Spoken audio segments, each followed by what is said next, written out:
After Goro's powerful, gruff voice reverberated around the war council room, you honestly believed they would give up? After all we've thrown at them, his 4 eyes are narrowing in shock. You don't understand, people. As the assembled commanders of the United Species Alliance gazed at the holographic war map, they saw that their initial confidence had been shaken and that what had seemed like an easy campaign had turned into an endless nightmare as the red zone of human territory continued to spread, engulfing whole systems. They are not like us. No species battles endlessly without running itself ragged. They don't give up and don't give up. Every species has a threshold, and Commander ROK interposed his people, the Valani, who had perfected strategic retreats over millennia of combat. A couple of the smaller commanders flinched as Gorok smacked his fist on the table. They don't have one, so they strike back harder. You wreck their ships, they build larger ones, you destroy a planet, and they don't cry, they become upset. Rallo's calculating, cold mentality couldn't comprehend that even people have limitations and that the military is limitless. How can they continue to go ahead when we have devastated their resource worlds and crippled their supply chains? Gorok leaned back, his reptilian features displaying a nasty sneer. At the Siege of Varth, I engaged them in close combat. We broke through their front lines and believed we had won, but when we broke into their command center, their soldiers fought as if nothing had happened. We killed half of their officers, and the rest simply adjusted. It seemed as though we hadn't even injured them. They adapt because they are afraid of losing. ROK said, it's just survival. The room was quiet as each commander considered the ramifications, and Goro's smile turned into a more ferocious dread number that you don't comprehend at all. They thrive in it, not afraid of losing. We had never seen anything like them, so it was unsettling to think that people accepted failure as a natural part of who they were rather than just resisting it. Gorok's voice was low, but he was carrying the weight of innumerable battles. They fight wars as if it were second nature, adapting, evolving, and striking back harder no matter how many people are killed. I have witnessed their soldiers fight even when every tactical advantage is against them. For them, it's about enduring, not about winning. In a display of doubt, ROK flipped his antenna, but for what purpose? Once everyone else was dead, Goro's sneer vanished and was replaced with a terrifying certainty. In an attempt to find support for his position, ROK looked around the room, but all he saw were faces full of the same fear he tried to conceal. This war was no longer about logistics or battle strategy. Humans had turned it into something primal, for which none of them were ready. Eventually, another commander muttered more to himself than anyone else, possibly in reference to Gorok, but until they did, they would keep coming, and every time we killed one, 5 more would take their place. Are you saying that we should alter our strategy before it's too late? Ravelo spit the word surrender like venom. I'm suggesting survival, Gork said, shaking his head. With the weight of Goro's remarks weighing on every one of them, the room was alive with whispers. Could they really survive against an adversary like this one that didn't appear to comprehend or care about its own losses? We must keep in mind that no species, no matter how hardy, can outlast a coalition of united troops. All we need is a tactic that demoralizes them. Ralpho rose higher, attempting to reclaim control of the argument. Their morale is low. If you believe that they care about morale after seeing their homes fall to ashes, you're mistaken. Gorok snapped because they fight because they're human, not because they fight for honor or glory. If what you say is true, then they're nothing more than savage beasts. There must be a way to savage, Ratch waved it dismissively. Gorok cut him off with a low growl, saying, they're dangerous because they're smarter than that. They don't care how many planets we destroy or how many people are killed, they just keep coming. When they run out of soldiers, they send civilians with makeshift weapons and suicidal tactics. You think we can outsmart that? We've tried everything, blockades, bombardments, cutting off their resources, and nothing has worked. ROK's jaw tightened, and the room became quiet once again. Gore's remarks created some space for discussion. He had witnessed it, while the others were still clinging to traditional methods that attempt to accommodate human resilience within the parameters of their familiar cosmos. With his eyes sweeping the ever-expanding human expansion, Gorok turned to the holographic map. Our ships are already overextended, and if we don't take action now, there won't be any more gatherings like this one." With his thoughts racing, ROK walked back and forth. "If they won't stop, what can we do?" Gorak stopped, then added quietly, "We have to make them think we're not worth their time." Gorak didn't answer right away. His eyes clouded as he remembered the wars. ROK lifted an eyebrow and said, "How exactly do you plan to convince a species that doesn't understand surrender to leave us alone? In order to combat the seemingly endless waves of human beings, we will need to provide them with an alternative. We must bring all animals together, not just to resist, but also to demonstrate to humans that we are too expensive to eradicate." After a little period of silence, ROK shook his head in a way that seemed desperate. "It's Gorak," he said, "but it's the only plan that gives us a chance. Instead of compromising with predators by displaying weakness, you help them realize that the search isn't worthwhile." ROK's eyes darted over the holographic map, each glowing red icon signifying a human fleet advancing deeper into their territories. He turned back to the map and watched as another human fleet passed through one of their blockade lines without slowing for the first time in the war. He wasn't ready to admit it yet, but he started to realize that their enemy might not be as defeatable as they had always imagined. The Alliance's strategy was based on the idea that humans would crumble under the weight of overwhelming force and retreat once they saw the odds, but humans didn't care about the odds. ROK asked, still doubting Goro's plan to unite all the species in what hope the humans find us too costly to wipe out. Gorak crossed his arms, his reptilian features twitching in frustration. "They don't fight like we do. They don't have a central government or an empire we can negotiate with. They're dispersed throughout their colonies, each more independent than the last. Their survival doesn't depend on a single leader or a planet. We must chop the beast's head off since there must be a core point of failure," ROK thought as he drew closer to the chart. "The problem is that, unlike us, they don't need leadership. If you kill one general, 3 more take his place, and they're all equally capable. What's worse is that they don't even care about the same things we do. We value order, structure, and strategy, and instead seem to thrive in chaos. No species can survive without leadership. They thrive in disorder. Yeah, I have seen it." Ravox and Tenny twitched, are still attempting to reconcile this with their concept of combat mayhem. They don't flinch when the battle plan fails. Instead, they adapt, as if they anticipate failure and prepare for it.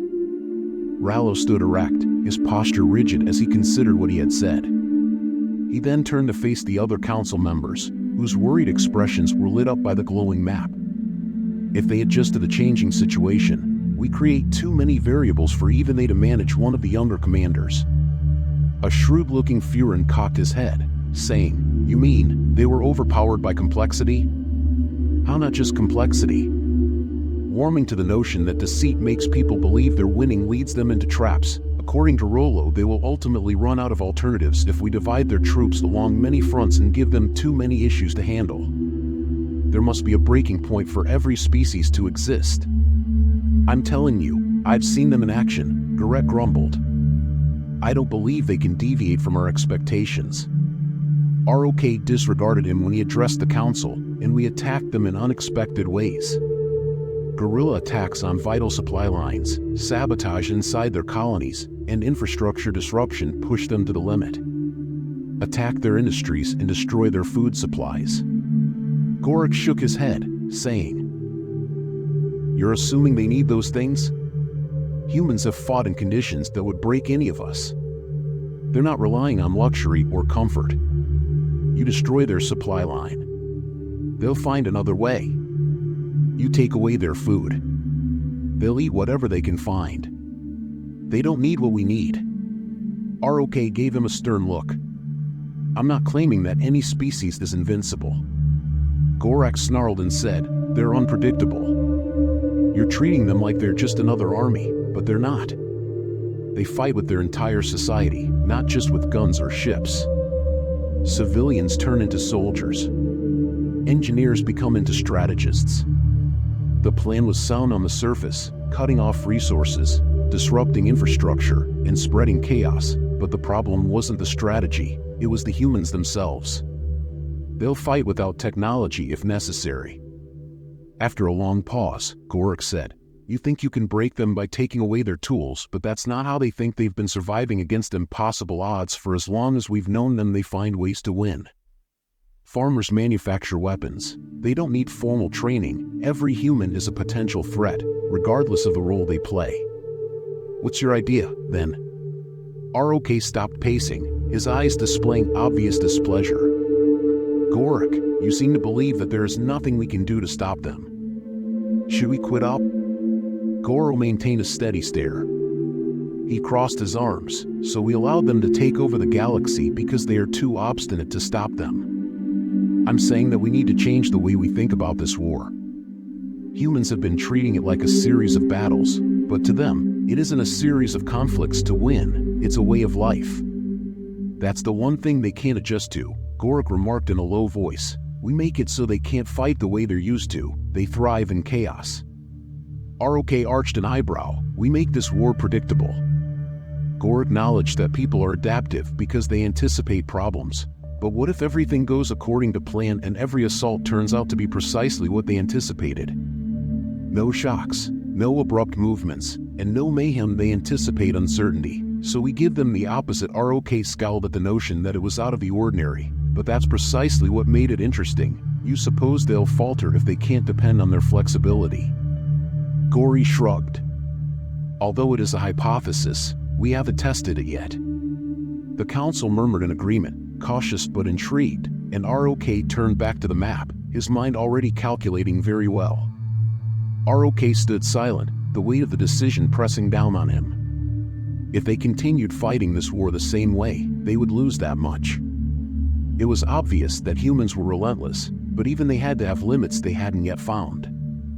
"Unwaveringly, we will force humans to fight on our terms and test their ability to adjust to a conflict without any shocks."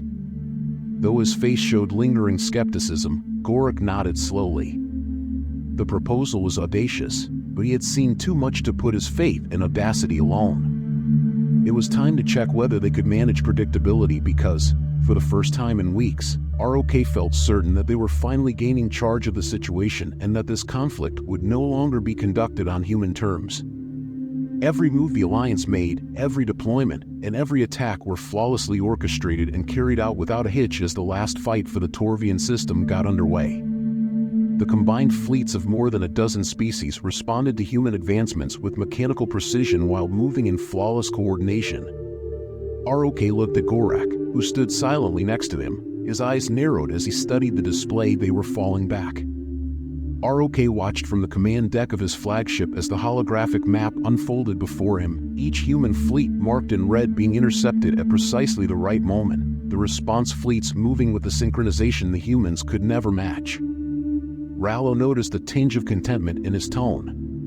The Gorak grunt or their shifting the Alliance countered before they could adjust, so there was no chaos for them to take advantage of, no unpredictability to turn to their advantage, and ROK ignored the comment for the first time since the start of this war. The Alliance had created a war where every action and every path was planned down to the smallest detail, Commander. Their primary fleet was retreating when one of the junior officers reported, "Should we pursue?" ROK nodded in agreement, but maintained the formation. He asked if everything went as planned, and the officer replied that human reinforcements had been stalled and couldn't breach our lines. The fleet surged forward in a wave of precision, maintaining their rigid formation even as the human ships started to fall back. Rock's heart pounded with excitement because this was how they would break the humans by making the war one they couldn't fight, with no unexpected twists or surprises, just constant, inevitable pressure until the humans cracked statue. ROK grinned nicely this time, but as the fight went on, a persistent thought kept coming to him. It was too simple for a species that had made chaos into art, and the humans were reacting almost predictably. His thoughts were filled with words that predicted unpredictability, so we gave them the opposite. Now that they were finally winning, sir, and a fresh contact human fleet was discovered at coordinates 7129, Ralpho shook off the uncertainty because he couldn't afford to second-guess himself. "That's not possible," Ral said, narrowing his brows. His fleet was spread in a perfect arc, cutting off all possible entry points. "Where did the humans come from?" he questioned of the officer. "Unknown, sir." They simply seemed impossible. They must have been waiting for us to commit our troops, because ROK growled before he saw the red dots swarming on the map and converging on a single place behind their front line. Gorik whispered that they want for us to follow this pattern. With the Alliance locked into their ideal position, the humans had discovered the one weakness in their defenses and pulled back the left flank. ROK's heart fell. This wasn't a retreat, but a feeble one, and he ordered the lines to be reformed too late. Goro said somberly that they had already entered the human ships that were brutally efficient in attacking the Alliance's command ships and interfering with their meticulously planned. The humans moved with a speed and brutality that defied sense. As ROK muttered, "We had them. Every move they made was exactly what we expected. That's why they did it." Maneuvers Ravak stared in terror as his neatly organized fleets started to disintegrate, ships scrambling to react. They knew we were trying to control the battle, so they let us set the terms and then hit us where it hurt the most, Gore remarked quietly. With his thoughts racing, Ralvo tightened his hands, realizing that he had misjudged them. Instead of fighting the war on the Alliance's terms, the humans had adapted by giving the Alliance the impression that they were in control the entire time. They were positioning for this moment, waiting for the Alliance to become predictable.